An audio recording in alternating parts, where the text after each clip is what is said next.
Today is July 25th, 2020, and today I cut off all the leaves, grape leaves, that had this black rust stuff on disease.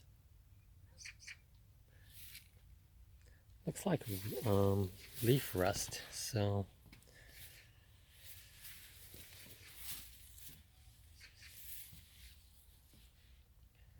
I cut them all off, the grapes. Now the grapes are exposed. And I was pleasantly surprised that it started changing color this week, so hopefully in a couple of weeks I'll be able to eat them. Pick and eat them. So I don't see any more leaves that have the disease. So I wonder if it has something to do with old age, or does it take a certain amount of time for this disease to develop? Because none of the younger leaves have them.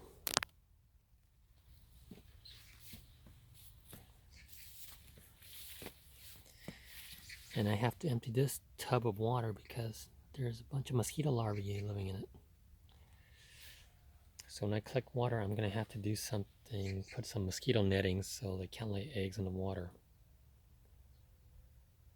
So I have to get some mosquito netting soon. Next time I go to town, I'll get some. So this is another grapevine, and this is what it looked like. Excuse me.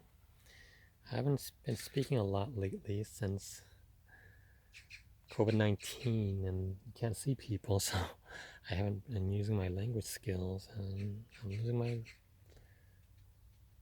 ability to speak coherently, I think, a little bit. So excuse me. And in the last 3 days, we had about 10 inches of rain. As you can see in this bucket, I mean, that was almost empty, and now it's almost full.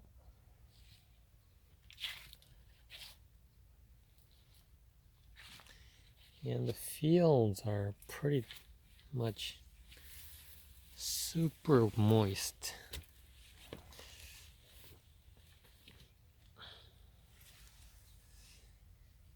And so one thing I observed is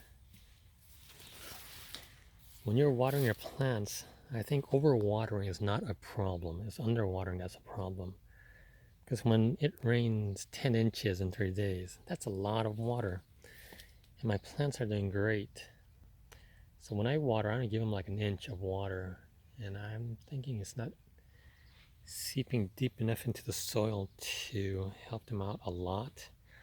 So next time I water, I might have to water like 4 to 5 inches of water. Because look at the growth here.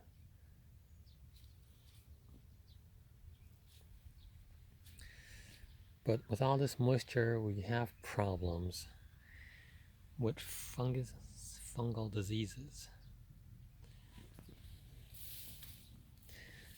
This melon, there's a big one over there. It's probably going to take another week for it to fully ripen. But I don't know if these leaves will last long enough to ripen my melons. I hope so. At least I hope to get one ripen so I can save seeds for next year. Next year, I'm going to cover up the soil and cut everything below like 12 inches, all the leaves and everything, and just raise it on a trellis. Maybe that will keep it from developing this disease if it gets more ventilation. And I'm thinking of putting, oh, here's a frog. I'm thinking of putting some greenhouse plastic over it to keep the rain off it. Oh, and another frog. There are so many frogs in this yard. And one thing I noticed is that I have a lot of weeds. They're getting eaten up by insects. They're leaving my regular plants alone mostly. So I wonder if they're leaving that alone because they have something to eat out here, which are the weeds. Next year when I pull all the weeds, I'll find out if the weeds help save my other plants by feeding the insects. And so I got some squash growing now. And what I notice is squash grows on the end of the vine. So the center, I planted the squash over there. And it just produced male flowers, male flowers, male flowers for like 8 to 10 feet. Then it finally produced female flowers. So all these dying flowers are all male flowers, not producing anything. And I'm going to try an experiment. Once the vine produces a female flower, and it roots itself, as you can see here, squash plants produces roots, and everywhere it touches the ground. So once the female flower produces a bulb and starts rooting, I'm going to cut it off from the main plant and see if it can develop a good size fruit, good size pumpkin. Because if that's the case, next year once the female flower starts to come up, I'm going to cut the main plant off and dig it out and plant something else there, because that's not really doing anything, just taking up space and attracting disease. And just develop the female flowers and the pumpkins. I'll see how that works out, and I want to see how many leaves it needs to develop pumpkins. Like, will 3 big leaves be enough to develop one pumpkin, or 1 leaf? I mean, how many leaves does a pumpkin need? So these experiments I'll be conducting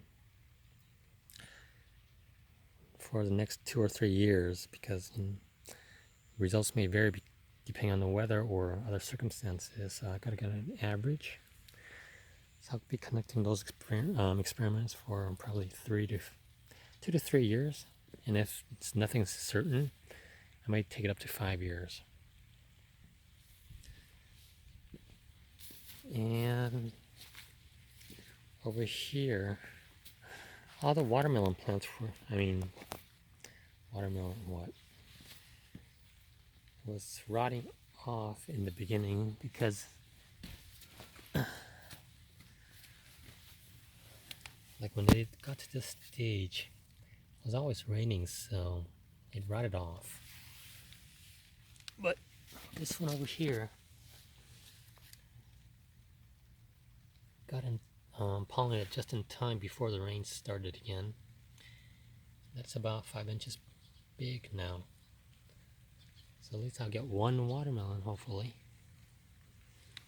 If it rains it's going to rain for another week, so I hope nothing rots away too much.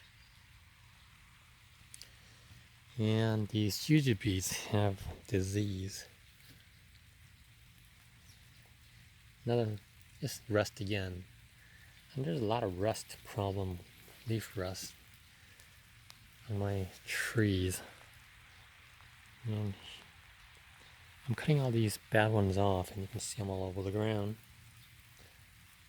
And try to control the rust. And I see rust on the older plants, but on the younger ones, over here,